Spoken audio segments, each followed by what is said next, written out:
स्वागत है।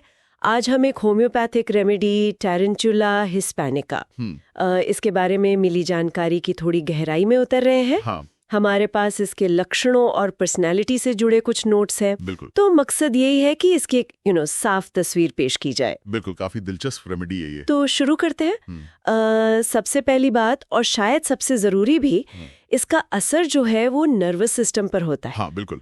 सोचिए जैसे एक स्प्रिंग होना, पूरी तरह से खिंची हुई तनाव में एकदम, और उसमें इतनी एनर्जी भरी है कि उसे बस बाहर निकलना ही है। वही, और इसी वजह से इसी वजह से इसमें एक अजीब सी बेचैनी होती है।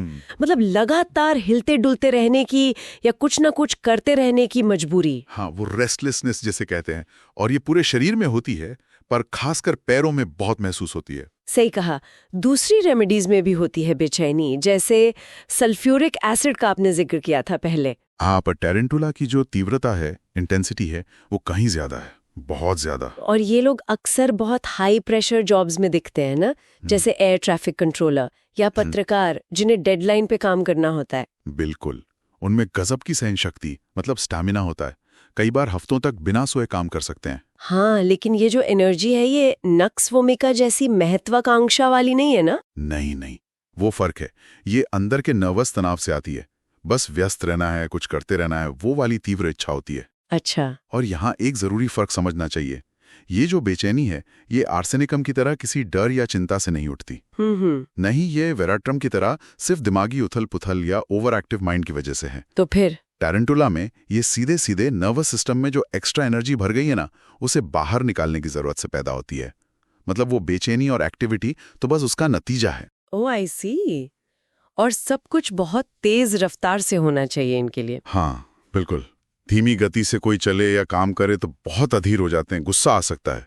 मैंने पढ़ा कि कई बार ये तेज चलते चलते अचानक दौड़ने भी लगते हैं। हाँ, ऐसा नहीं कि कहीं जल्दी पहुंचना है, बस वो तेज गति की अंदरूनी मजबूरी है। अच्छा। पर एक बहुत ही अनोखी बात है इसमें। क्या? ये जो खिंचा हुआ नर्वस सिस्टम है ना, इसे आराम मिलता है रिदमिक एक्टिविटीज से, लयबद्ध हरकतों से। जैसे नाचना, कूदना। हाँ, नाचना, कूदना, दौड़ना, तेज जोरदार हरकतें।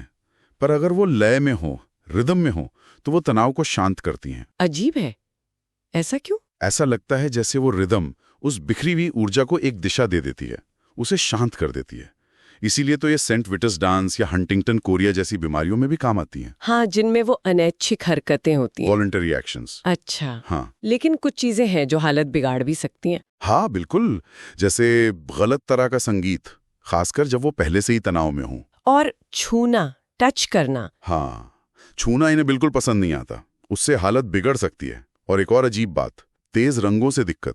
रंगों से? जैसे लाल, पीला, हरा, काला, ये रंग भी इनके नर्वस सिस्टम पर बुरा असर डाल सकते हैं, उसे और उत्तेजित कर सकते हैं। बाप रे। और इस अंदरूनी तनाव के कारण एक बेवजह की चिंता भी रहती है कि कुछ बुरा होगा। हाँ, एक तर्कहीन चिंता।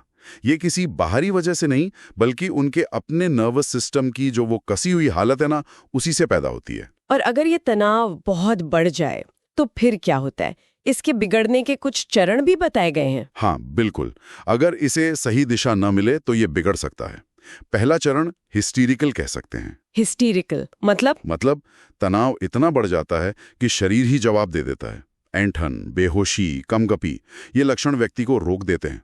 फिर तनाव कम होने पर चले जाते हैं, बढ़ने पर वापस आ जाते हैं। ओके। और दूसरा चरण विनाशकारी होता है, डिस्ट्रक्टिव।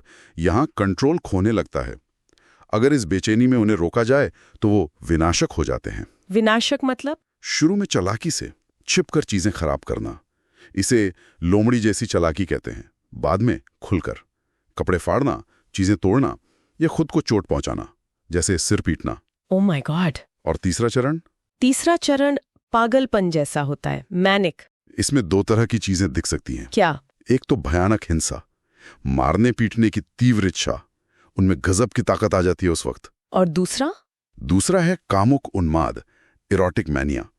इसमें व्यक्ति दूसरों के सामने, यहां तक कि अजनबियों के सामने भी बहुत आक्रामक रूप से यौन प्रस्ताव रखने लगता है।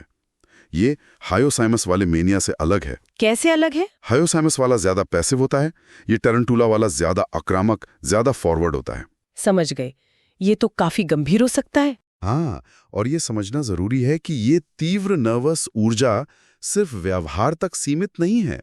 इसका असर शारीरिक स्तर पर भी बहुत गहरा होता है, लगभग हर अंग पर। अच्छा, आर्सेनिकम की तरह। हाँ, कुछ कुछ वैसा ही। शारीरिक लक्षणों में जैसे ठंड लगना, बहुत ज्यादा दुबलापन, दिल पर भी असर होता है, घबराहट, धड़कन बढ़ना, यहाँ तक कि वाल्व की समस्या भी। और त्वचा पर बड़े दर्दनाक फोड़े हो सकते हैं, खासकर पीठ और कंधों पर। और जननांगों पर भी इसका शक्तिशाली प्रभाव होता है।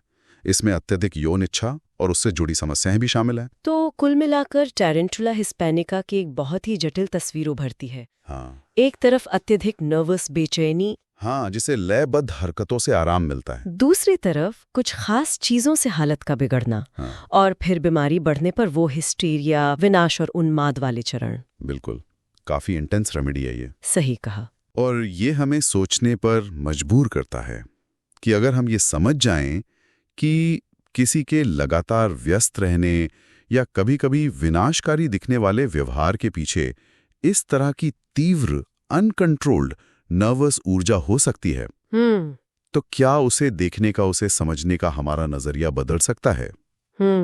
शायद इस पर जरूर सोचा जा सकता है।